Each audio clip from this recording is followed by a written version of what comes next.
Баршаңызға сәлем достар. Бүгін сіздерге үйде біраз уақыт желінбей кеуіп қалған наннан дәмді сухари дайындаудың жолын көрсететін боламын.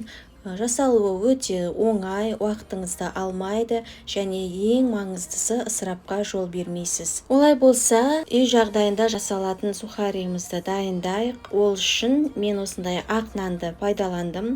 Егер сіздерде жалғыз ақ нанды ғана емес, кез келген нанның түрін пайдалана берсеңіздер болады. Қара нан, батон наннан жасай берсеңіздер, тіпті әдемі дәмді шығады.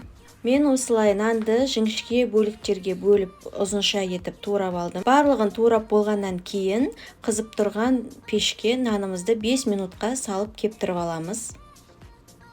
Нанымыз кеуіп жатқан кезде нанның көлеміне байланысты кесемізге сұйық май құйып аламыз.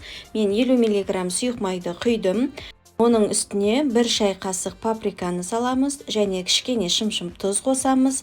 Одан кейін 1 тіс сарымсақты үкіштен өткізіп, барлығын жақсылап араластыратын боламыз. Араластырып болғаннан кейін үлкендеу ыдысқа құйып аламыз. Пештен шыққан нанымызды осы үлкендеу салынған ыдысымызға барлығын салып араластырамыз. Майымыз барлық нанға сіңуі қажет. Мінекей барлығын араластырып болғаннан кейін нанымызды қайтадан пешке салатын боламыз. Сол үшін табаға орналастырамыз. Орналастыру кезінде тағы бір рет қолыңызбен барлығын бір тегісті етіп жайып шығамыз. Одан кейін 160 градуста 20 минут пісіріп аламыз. 20 минут уақытты күтпей, арасында нанымыз күйіп кетпеуі үшін ашып қарап тексеріп тұрыңыз, себебі әр пештің градусы әртүрлі болады. Мінекей біздің сухарийіміз дайын болды.